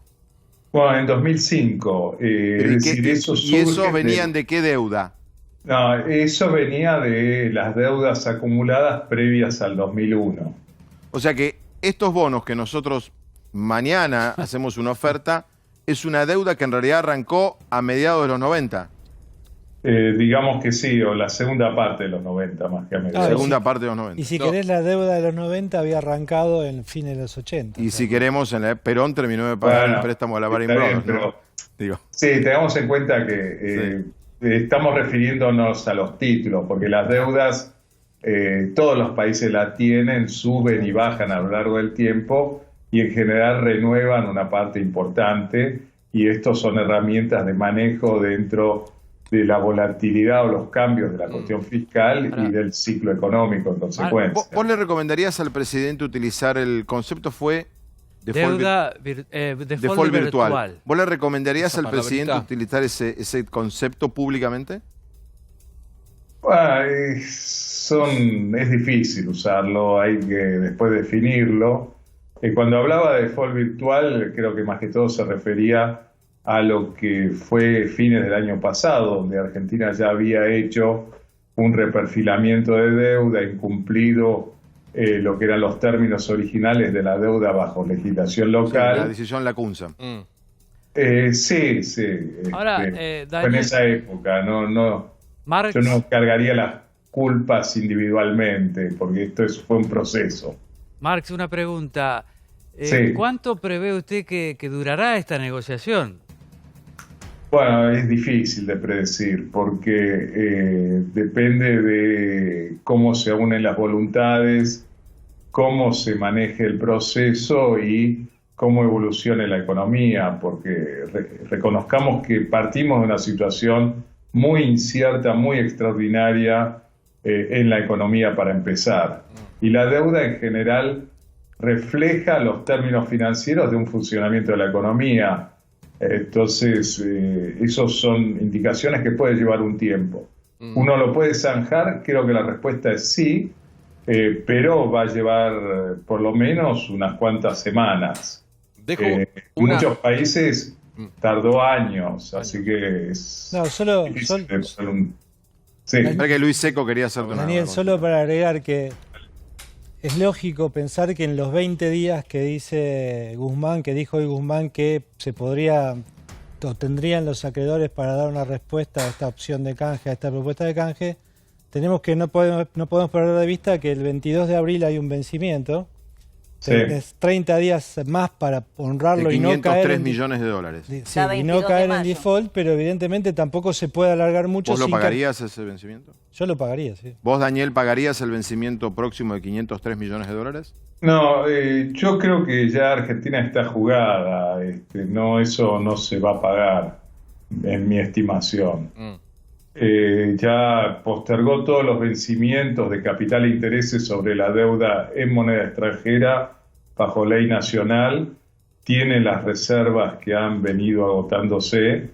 Me parece que hay que buscar una solución que mire más allá de acá al 22 de abril. Marx, y le quería hacer una pregunta muy simple y al mismo tiempo quizás compleja de responder para la sociedad argentina, ¿no? Que tiene experiencia ya en defaults previos. Si ese escenario llegase una vez más a nuestro país, ¿qué significa para el ciudadano de a pie? ¿Qué significa para la economía argentina estar o no en default? Bueno, decíamos, ya hay unas situaciones de incumplimiento. Sabemos que cuando eso ocurre, la economía pierde crédito. Y el perder crédito significa, de alguna manera, el equivalente a perder la circulación de la sangre dentro de un cuerpo económico.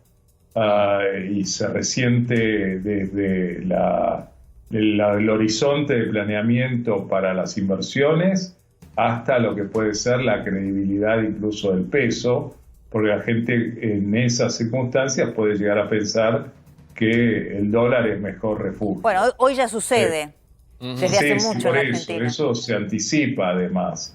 Entonces la cuestión es buscar un ordenamiento de la cuestión financiera en línea con la economía y tratar que sirva para que la economía se desarrolle y se estabilice. A Daniel y a Luis, teniendo en cuenta que la previa hoy hizo mover mucho las distintas categorías de dólar, ¿qué puede pasar mañana con el dólar blue, con el dólar oficial o con el contado con liquidación? ¿Qué piensan ustedes?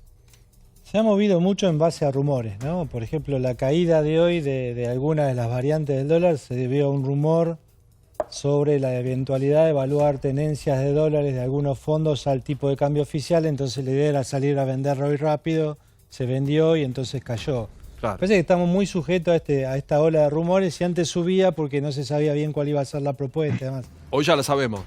No, todavía no, fue como decía mañana. Daniel y mañana. Dije yo al principio, faltan en realidad no es una propuesta, ¿no? Es una propuesta para cada bono. No son detalles muy importantes los que faltan, ¿no? Entonces no es tan, pero es una propuesta trivial. Para cada bono.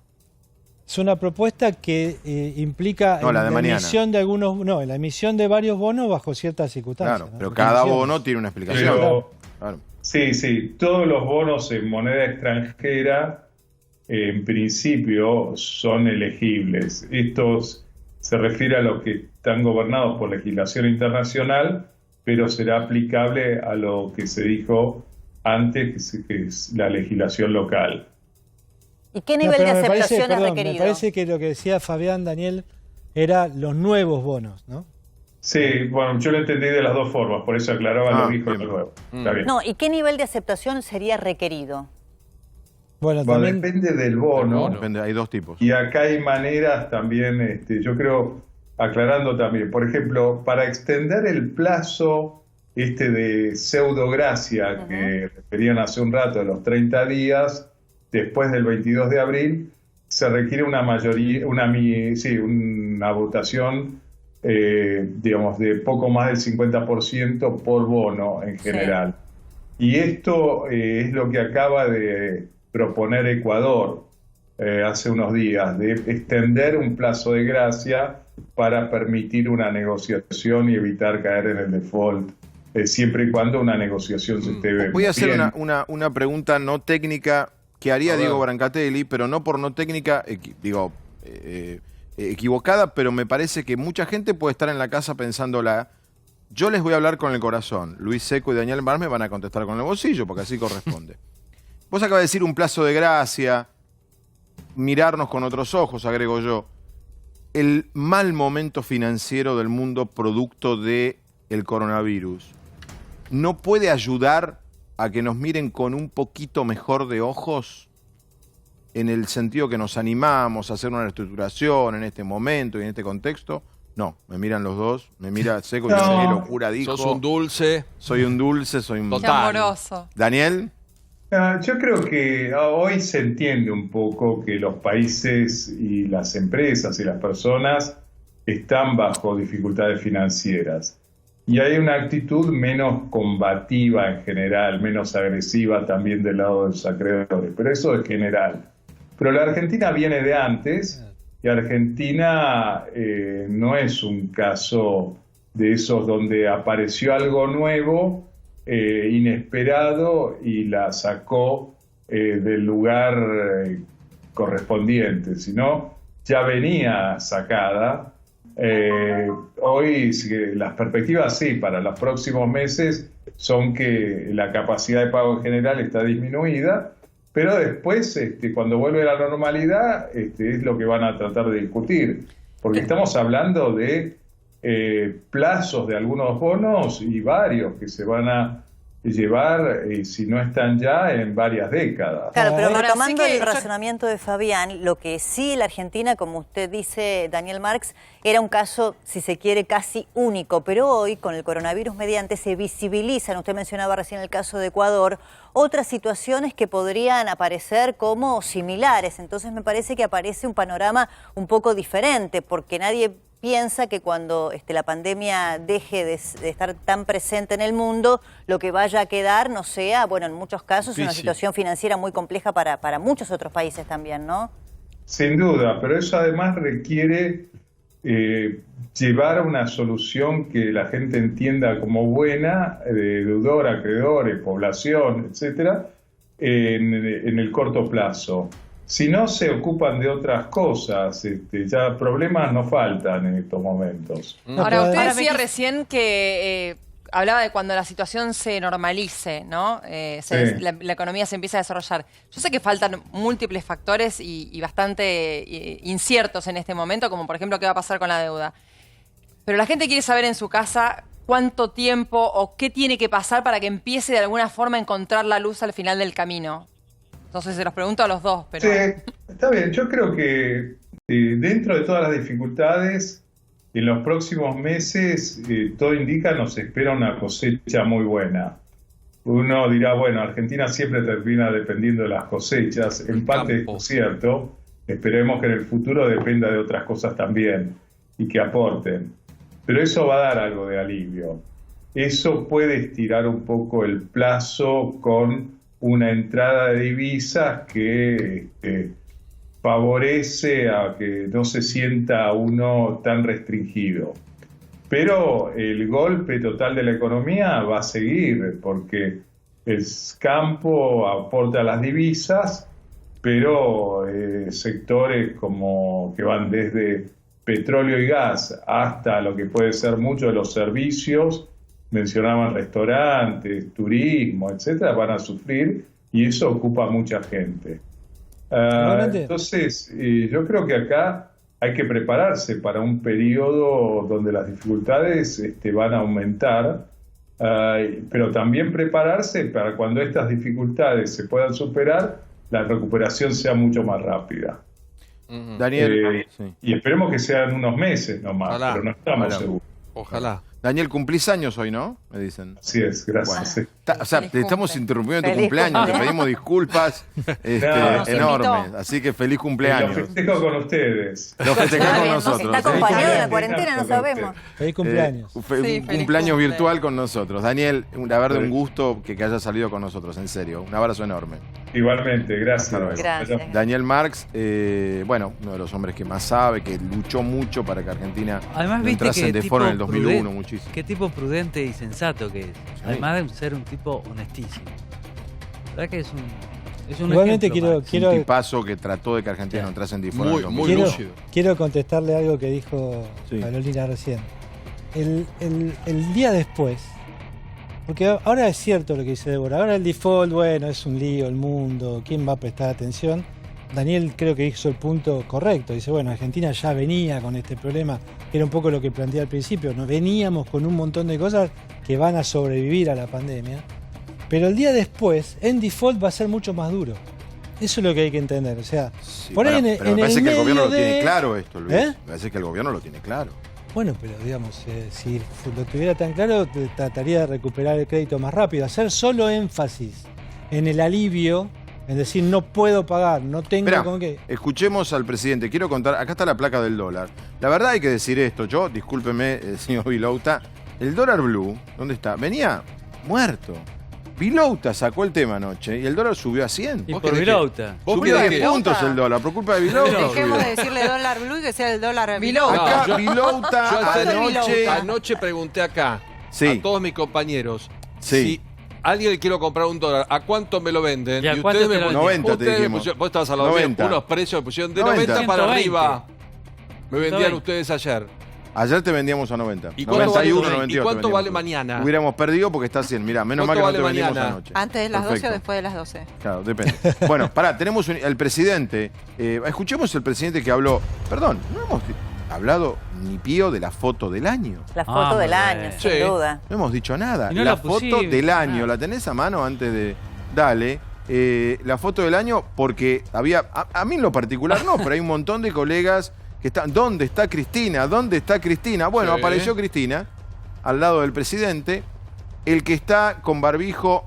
había dudas, ¿no? Alguien decía que tenía miedo que... Vos decías, Úrsula, que no es Tellerman. Pero hay duda de por qué se lo puso. Tal vez para no salir en la foto. Puedes decir para no salir en la foto. No, se llamaba más la atención. Sergio Massa. Doble de riesgo tranquilamente. Y Martín Guzmán. Y acá estaban... esto sigue, esto es un rectángulo. Gobernadores, ministros, todo. Apareció Cristina con la reta. Muy bien. Y el infaltable vaso con Pomelo. Sí, igual yo me pregunto por qué, ¿no es cierto?, el jefe de gobierno de la Ciudad de Buenos Aires en un tema que no tenía que ver con estaban un todos trabajo... los gobernadores invitados. Sí, estaban todos los gobernadores invitados a los lados, no al lado del presidente. Hago una pregunta. No al lado del presidente. Bueno, ahí hubiera estado... Es buena foto. Seamos buenos, ahí hubiera estado Kicillof de no mediar el hecho que se tuvo que ir a testear porque había estado en un hospital el viernes que dieron casos positivos del coronavirus en San Martín, que finalmente aclaramos a Kicillof le dio negativo. Sí, como también al ministro Goliana, los dos le dio negativo. Dale, vamos con el presidente.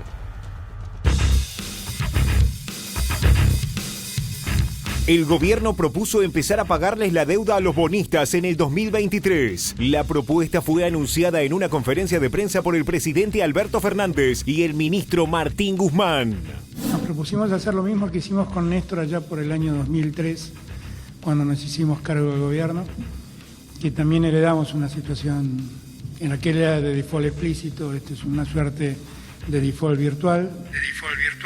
Pero lo que quisimos es que todos entendieran que por delante tenemos un compromiso común de salir de esta situación. Hemos mantenido conversaciones con los acreedores, presentando lo que consideramos un marco macroeconómico consistente y sostenible. El Fondo Monetario Internacional también ha evaluado cuál es la capacidad de pago de Argentina. Y lo que observamos son fuertes similitudes entre la evaluación que hace Argentina de su capacidad de pago y la que hace el Fondo Monetario Internacional. Hay consenso en el hecho de que hoy Argentina no puede pagar nada. También nos propusimos ser serios. Ser serios era no aprovechar ni siquiera la coyuntura del coronavirus que ha dado vuelta a la economía del mundo para dilatar la solución de este problema. Lo que proponemos es cambiar la estructura de bonos, la estructura de deuda que Argentina tiene actualmente, por otra estructura que implique un periodo de gracia de 3 años. Empezaría a pagar recién en el año 2023 una tasa de interés de 0,5% y esas tasas irían creciendo, pero hasta niveles que son sostenibles. Deuda sostenible para nosotros es una deuda que no posterga la Argentina. ¿Me dejan hacer una pregunta muy técnica? A ver. Por favor. Suposición, Luis Seco. ¿Hace cuántos días que yo no puedo ir a un banco? Van a decir por cajero, se hace por... Yo no puedo ir a que un señora Débora Prat, por cajera, ventanilla. Le doy. Hace un mes. Muy bien, Desde el 19 de marzo. Yo pregunto, ¿cuánta caja hizo en el último mes el verdulero guión frutero que está a media cuadra de mi casa? ¿200.000 pesos? ¿300.000 pesos? Caro cobran, no sé cuánto, pero caro cobran. ¿100.000 pesos? Desde ahí para arriba. Ese señor está con la plata en el colchón de la casa o escondida abajo de la banana. ¿No puede haber pasado que Terllero, ese señor, dijo, voy y la paso a Blue? Sí, claro. ¿No habría que haber pensado esto para que esa persona hubiera podido guardar esa plata en los bancos? Y pero si lo dejás depositar, también dejás extracciones que hay, hoy no tenés hay algunos permitidas casos por que se ventanilla. puede, vos podías usarle el cajero de la terminal de autoservicio para depositar en tu cuenta en el caso de que tuvieras... Eso sí, pero yo sé siempre que cuando hay, sea una actividad formal, blanca. Yo sé que hay una actividad que tenía cientos de millones de pesos, producto de 3 semanas de ventas. Y no plata podía viva. depositar. No. Hubo que hablar con unos bancos, miren, tengo esta plata, no puedo andar con esto por la vida. Marquemos que en la Argentina, a diferencia del mundo, los bancos tomaron una decisión insólita. ¿Pero fueron el banco o el Banco Central? No, vos sabés que teníamos la información ayer y nos la confirmaron. No fue tanto el sindicato, ¿eh? No, por eso, digo, por vimos eso. el caramelito que la culpa la tenía. Por eso yo digo, nos Bueno. distrajimos durante días en la supuesta conflictividad entre el sindicato Y que eran dirige el los señor bancos. Palazzo O el Banco Central. y el gobierno, y entendimos que el Banco Central no habilitó a los bancos como servicio esencial y permitió esta suerte de media máquina, que es el cajero, el jubilado, los... Ahora vamos a hablar no con el tema de podés más de sacar tus 70. pesos del Quiero banco, seguir el no los hilo podés de sacar. Seferino. ¿Me Quiero permitís seguir tu decir hilo. lo que dice el Banco Sí. Central? Porque también hay que decir. Ellos dicen, estamos siguiendo las sugerencias del grupo de expertos Bueno, sanitarios. acá hay un punto. Hace muchos años, te debes acordar, había un nuncio apostólico cuyo nombre recuerdo y no lo voy a decir, en Estados Unidos. Seferino sabe, el nuncio apostólico es el embajador del Papa en un país. Y parece que el Papa de ese momento se cansó y dijo, yo no sé si este hombre nos representa al Vaticano en Washington o representa al Departamento de Estado en el Vaticano. Miguel Pese, a esta altura, con todo cariño y respeto, representa al gobierno en diálogo y en trabajo con los bancos o representa a los bancos dentro del gobierno. Y por lo que pasó, la verdad... Luis Seco se ríe. Sí, no, la risa mía, la sonrisa mía ya responde un poco a tu pregunta. ¿Vos crees que responde demasiado a los bancos? No, No sabía, Luis, que iba a hablar, no sabías que iba a sacar este tema. Y separó el país económicamente. Yo creo que tiene una actitud un poco... A mí, Seferino creo que lo plantea en términos de falta de coordinación, ¿no? Un poco como que uno dice una cosa, el otro hace otra cosa. Yo creo que hay una actitud del Banco Central que se vio desde un principio, por ejemplo, en todos los frenos que puso respecto de la administración anterior a la innovación financiera, los intermediarios financieros online. Pero no puede ser, Luis, que se haya encontrado... Digamos, fue toda una actitud bastante negativa respecto de... Y pro bancos.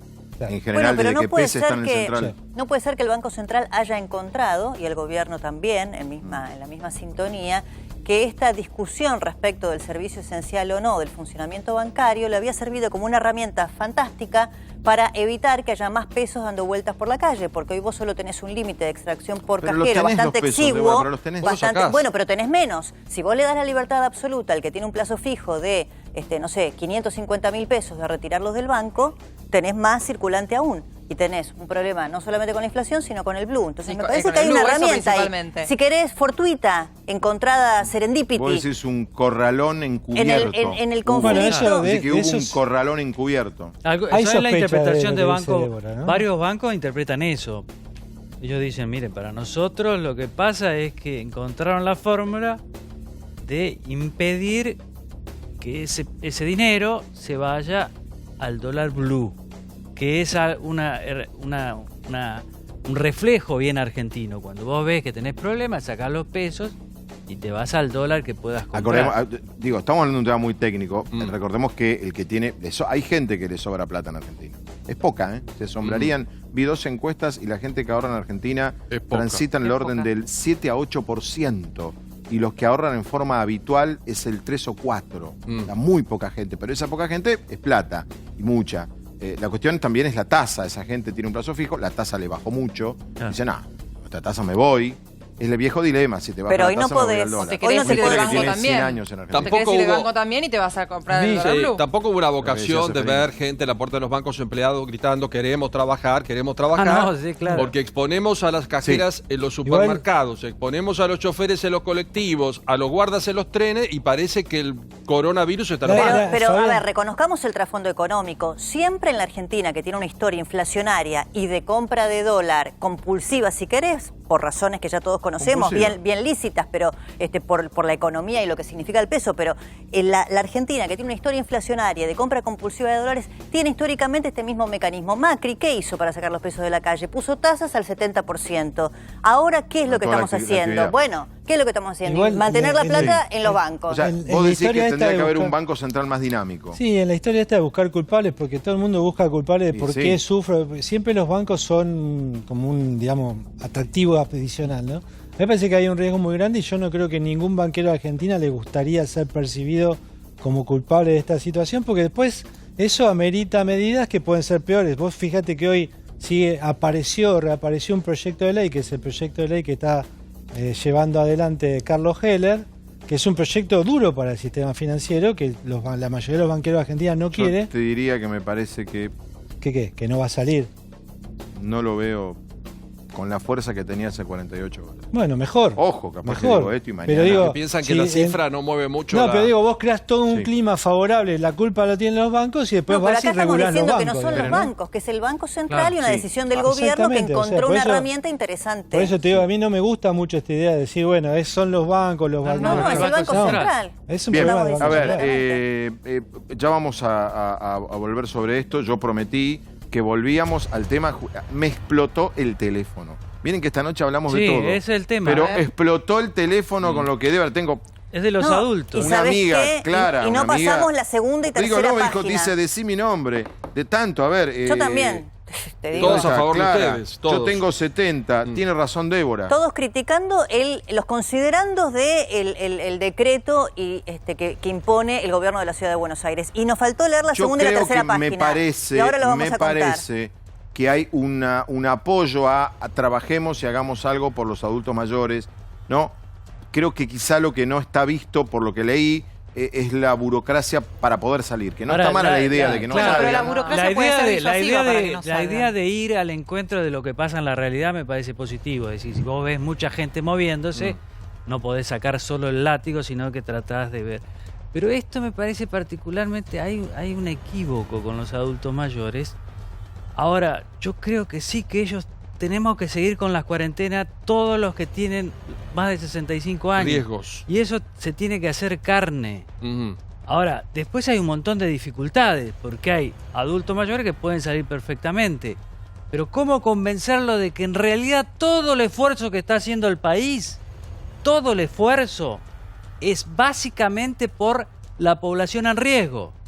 Y eso hay que decirlo de una vez.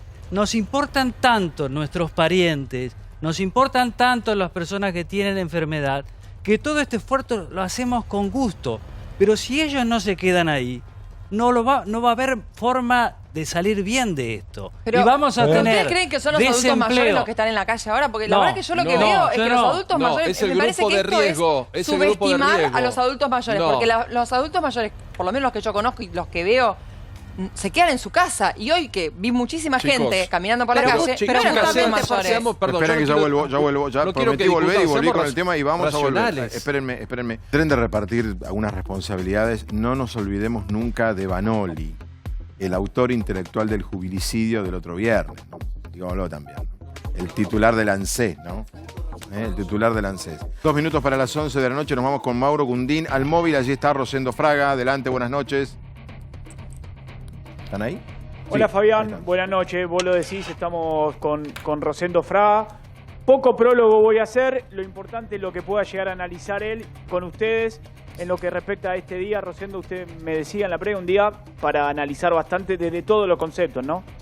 Creo que ha sido un día difícil, hemos tenido en lo económico, ¿no es cierto?, el tema de la deuda, y hemos tenido también en el coronavirus, ¿no es cierto?, cifras que muestran, sobre todo lo de fallecimientos y nuevos contagios, que el tema, ¿no es cierto?, está complicado, pero además esto me parece que lo que nos está mostrando es algo, que el coronavirus y la economía no son compartimentos estancos, son dos procesos que se están dando simultáneamente, no son dos fases sucesivas, son dos procesos que están dando simultáneamente. ¿Qué opinas, Rosendo? ¿Cómo estás? Buenas noches. ¿Qué te pareció la presentación hoy de Argentina? ¿Qué tal, Fabián? Para, bueno, tratar de no entrar también en default con los bonos extranjeros. Bueno, a ver, yo te diría, el Financial Times, el diario especializado en economía de Londres, hace 2 días publicó un artículo que dijo: la Argentina se encamina a su 9º default. Bueno, y este me parece que es el punto. Acá hay un dato histórico, ¿no es cierto?, con la Argentina. La Argentina tiene un muy mal récord o antecedentes en materia de cumplimiento de deuda. Y esto es una carga y una historia, ¿no es cierto?, que nos complica. Ahora, mi impresión es que lo de hoy estuvo más dirigido a la opinión pública argentina que a los acreedores. Los acreedores no necesitan de un discurso del presidente, porque la propuesta está presentada por escrito. Quizás, supongo yo, y esa presentación con la vicepresidenta, con el jefe de gobierno porteño en conjunto, esa señal política, me parece, estaba más destinada a la opinión pública interna que a los acreedores. Rosendo, ¿cómo estás? Buenas noches. Siguiendo esta lógica de razonamiento, ¿no? Te pido una perspectiva más política respecto de esa foto que acabas de describir. La presencia de la vicepresidenta, la que no veíamos en este último tiempo, bueno, hay que decir también que estuvo de cuarentena cuando regresó de Cuba. La de Horacio Rodríguez Larreta, un dato político relevante, ¿no? Estaba sentado al lado del presidente Alberto Fernández, que estaba flanqueado de un lado por Cristina Kirchner, del otro lado por Larreta, y gobernadores del oficialismo y de la oposición. ¿Qué lectura haces de ese escenario?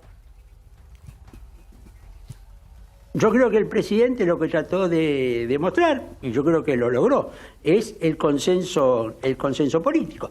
Uno puede, desde un punto de vista analítico, que dentro del oficialismo hay 2 centros de poder, el presidente y el vicepresidente, y eso en política es así. Y en la oposición, la figura con más poder territorial es Rodríguez Larreta. De esta perspectiva yo diría que las 3 líneas centrales de la política argentina estaban presentes. Y con los gobernadores el apoyo desde el punto de vista territorial.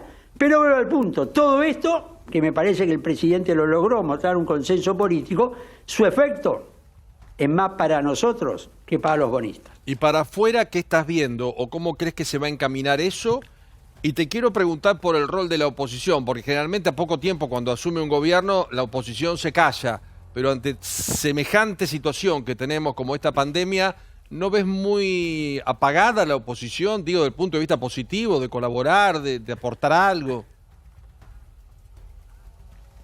Bueno, a ver, yo, comenzando por la oposición, yo creo que siempre hay márgenes para proponer otras cosas, para pedir que algunas cosas se hagan mejor, para pedir algunas cosas, ¿no es cierto? No. Pero me parece que en este tipo de contexto la iniciativa la tiene el oficialismo, la iniciativa la tiene quienes están gobernando. Además, y esto también por lo general es medio inevitable, cuando una fuerza política pierde el poder, el liderazgo nuevo no se reconstruye automáticamente. Larreta estaba presente, es el poder territorial, el expresidente Macri por otro lado, Vidal tiene su espacio. Entonces tampoco me parece que tenga hoy la oposición una unidad de acción como para poder ser un protagonista político principal, con un clima que es el del coronavirus, que además, ¿no es cierto?, tiende a generar, yo diría, una sensación común en la gente. Ahora, hoy estamos todos unidos, o sea, veíamos la foto de hoy, todo el mundo unido en pos de lo mismo, la imagen del presidente está con buenos números y todo. ¿Qué pasa si los bonistas finalmente no aceptan la oferta de la Argentina? ¿Qué puede pasar con la imagen? ¿Qué puede pasar con la unión que tenemos hoy? A ver, yo creo lo siguiente. A mí me parece que que no haya acuerdo con la deuda para la Argentina es más negativo que positivo, pero me parece que la dinámica de la economía pasa principalmente hoy por la economía real, antes que por el tema de la deuda. Si este trimestre que hemos empezado a transcurrir, abril, mayo, junio, cuando uno mira los números de caída de la economía, incluido China, Estados Unidos, Alemania, son niveles de caída históricos. Yo creo que acá hay un tema al cual hay que prestarle mucha atención, que es la destrucción de la economía real que está teniendo lugar en este momento en la Argentina, como también en el resto del mundo. Esto es lo que yo decía un poco al principio, guarda, las dos cosas van al mismo, ¿no es cierto?, van al mismo tiempo. El gobierno toma medidas, asistencia a las pymes, el IFE, sobre todo dirigido a los trabajadores informales, pero bueno, este es un proceso realmente difícil. A nivel mundial, ¿qué es lo que dice? Lo dijo Merkel, lo dijo el secretario general de Naciones Unidas, la peor crisis de la Segunda Guerra Mundial. Pero hay otros que dicen la peor crisis de los años 30, otros que dicen la peor crisis de la historia. Es decir, nos estamos enfrentando frente a un fenómeno realmente singular y dramático. Seferino, perdón, estaba mirando a Seferino y no, Seferino está ahí. Me estaba mirando a Seferino antes. Bueno, verá, es un honor para mí. No, te agradezco mucho que le haya dicho Seferino. Bueno, perdón, Rosendo, buenas noches. Vos recién hablabas de crisis y la verdad es que si uno tuviera que hacer un raconto de las declaraciones del ministro Guzmán respecto a la negociación de deuda previo a la pandemia, siempre se habló de un crecimiento sostenido y la necesidad de pagar en función de que Argentina creciera. Si no hubiera mediado esta pandemia en la cual todos hoy nos estamos escudando, ¿hubiera sido una situación diferente ante los acreedores? ¿Vos pensás que mañana se podría haber llegado a plantear un plan de pago distinto o estaríamos en la misma situación de peligro de default? A ver, en alguna medida me parece, y esto es una conjetura, no información, el gobierno ha hecho una postura inicialmente dura o poco flexible frente a los acreedores, partiendo de la base que este contexto le da más margen político en la negociación. Ayer en teleconferencia se reunieron todos los ministros de Economía y Finanzas del G20, incluido el argentino. Tomaron una resolución que yo diría para mí tiene muy poco efecto operativo, es instruir al Banco Mundial y al Fondo Monetario para que asistan a los países, entre comillas, pobres en su endeudamiento. Hay un clima, en alguna medida en este sentido, que es por el cual me parece que el gobierno piensa que una propuesta dura como esta puede llegar a tener éxito. Ahora, ¿qué es lo que uno tiene que tener presente? Esto dijeron los ministros, pero los bonistas se mueven por otros parámetros. Ahora, Rosendo, Alberto Fernández está aprovechando, entre comillas, no es que lo quiera, pero está aprovechando bien la crisis del coronavirus, porque hoy tiene mejor imagen que antes. ¿Y esto vos crees que va a ser definitivo o puede cambiar, va a depender de cómo salgamos, cómo quede la economía? No, las encuestas cambian muy rápidamente. La fotografía de hoy no tiene por qué ser la película de los próximos meses y hay muchos ejemplos en ese sentido. Primero, por lo general, no todos, pero por lo general, los líderes políticos en la etapa inicial del enfrentamiento con el coronavirus crecen. Y crecen porque, ¿no es cierto?, se cierra fila, la gente ve un enemigo común. Hay excepciones como Estados Unidos, con una grieta tan importante, está el país dividido en dos, yo diría también en este tema. El punto es, cuando uno observa o analiza, ¿no es cierto?, los datos que se van distribuyendo, la gente está de acuerdo en enfrentar el coronavirus, pero le preocupa también la economía. Es decir, yo creo que el desafío más importante posiblemente para el presidente va a ser en los próximos meses con los efectos económicos, sociales que genera sobre todo, ¿no es cierto?, el freno que está teniendo la economía. Me parece que el presidente frente al coronavirus se fortalece. En lo económico, veremos.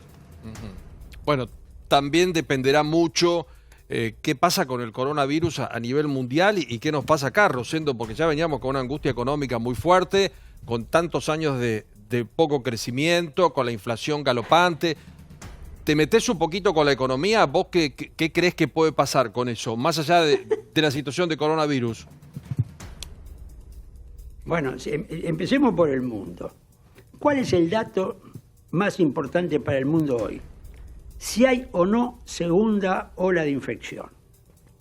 Este es el más importante para quienes toman decisiones en el mundo. Primero, hay países, incluido China, que están tomando medidas para prevenir este riesgo. Hay países del Asia que fueron exitosos en, ¿no es cierto?, combatir la pandemia, que encuentran que personas que ya habían sonado se vuelven a enfermar.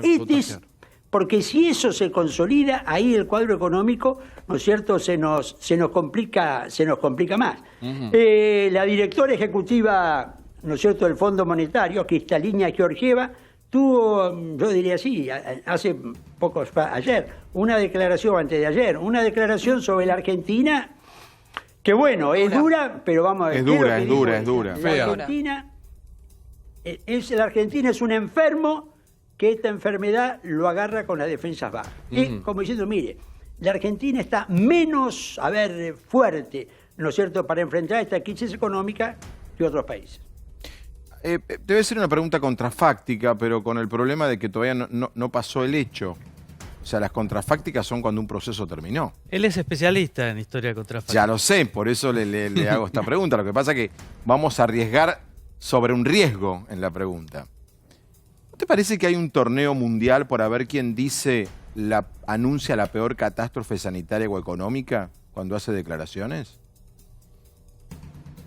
Pues, por ejemplo, se han tirado cantidad de infectados en Inglaterra que no se dio, pero le han errado por muchísimo. Por muchísimo. Entonces digo, no ganó en algún momento y no puede que también con la economía pase lo mismo, la peor crisis de la década del 30, la peor crisis en los últimos 500 años. ¿No hay una cosa que si digo algo terrible salgo en los medios? A ver, yo diría lo siguiente. Por ejemplo, Merkel dijo la peor crisis de la Segunda Guerra Mundial. Ahora, no sé si a ella le convenía o no decir eso. El secretario general de las Naciones Unidas también le dijo lo mismo. A mí me parece, ¿no es cierto?, lo siguiente.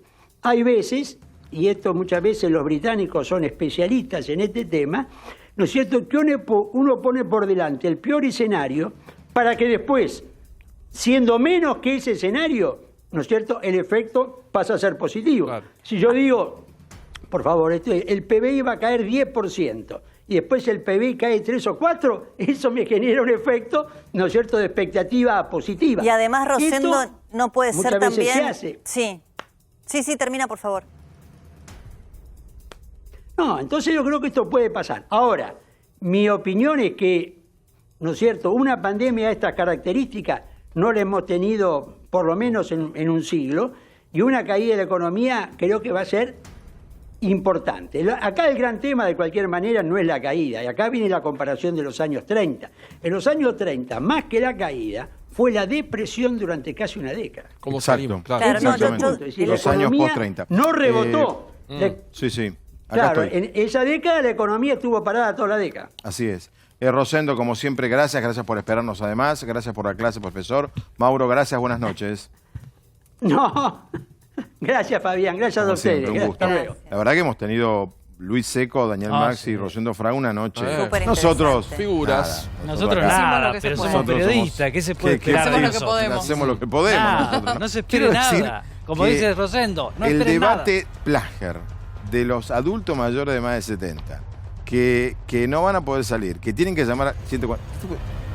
Está todo el mundo preguntándonos dónde sacaste ese adelanto. No, es que el adelanto lo mostré, es el documento que mañana 12:30 anuncia el gobierno de la Ciudad de Buenos Aires. Más Plager en contra, Pilout a favor. No, yo estoy a favor de cuidar a la gente, pero... Vos ahí, más a favor. No, yo no estoy a favor. Yo sabés que estoy a favor, que entendamos de una vez por todas que si no cumplimos la cuarentena como corresponde, hay dos caminos. El hospital, y si no me curan el hospital, el cementerio. Entonces dejen de alentar cosas imposibles. Y que todo lo estamos haciendo por ello, porque la estadística que dice Rosendo tiene razón. Por todo. Si fuera lo mismo que la gripe española, deberían morir 150 millones de personas en el mundo. Claro. No van a morir eso. Va a morir mucho menos. Es una tragedia, pero El grupo de riesgo es más de 65 años, eso hay que Y entenderlo. doy un dato que lo dice Clara Salguero, nuestra compañera. El mundo tuvo que blindar los geriátricos ante el peligro. Entonces tenemos que entender, no hablemos en nombre de 4 señoras jubiladas que van al malo a tomar el té. Hablemos en nombre de un universo donde hay muchas carencias. Anuncia el gobierno que para los adultos mayores que convivan con generacionales, es decir, que convivan con nietos, con gente más joven y estén en riesgo, les va a ofrecer, no es de manera compulsiva, no se asusten, ni obligatoria, lugares y refugios para el aislamiento. Que ya hay dispuestos, mira, 31 en Retiro, 15 en Ciudad Oculta, tenés 20 en la zona de Papa Francisco. Bueno, ahí están todos los lugares que dispone. Eso me parece interesante porque el gobierno de la ciudad dice, si usted vive con gente joven que entra y sale o porque tiene que trabajar y pueden ser portadores del virus, le damos un sitio para que pueda quedarse. Hacinado, porque es el sector que nos guste o no nos guste, tenemos que proteger más. Aclaramos, dice, en ningún caso será obligatorio que se mude temporariamente a un centro de resguardo. Pero me parece que llamar al 147 diariamente para cualquier trámite, salida o necesidad que tenga un jubilado que no se ir a cobrar al banco. Y que te quieran convencer, Débora, que te quieran convencer de que no salgas. Yo te digo, la verdad, yo creo que los adultos mayores comprenden perfectamente lo que está pasando, saben que son la población de riesgo y muchos están asustadísimos. Yo no creo que sean las personas que salen de la casa. Bueno, hoy en día creo que son los más jóvenes. Bueno, justamente. Pero si no son las personas que salen de la casa. Mañana vamos a hablar del tema, se va a convertir en uno de los temas del día de mañana viernes. Mañana estaremos a las 6 de la mañana en la red, aquí a las 21:15. Viernes de Intratables. Ya viene el señor Luis Novarecio, ya viene Animales Sueltos. Gracias por todo. Hasta mañana.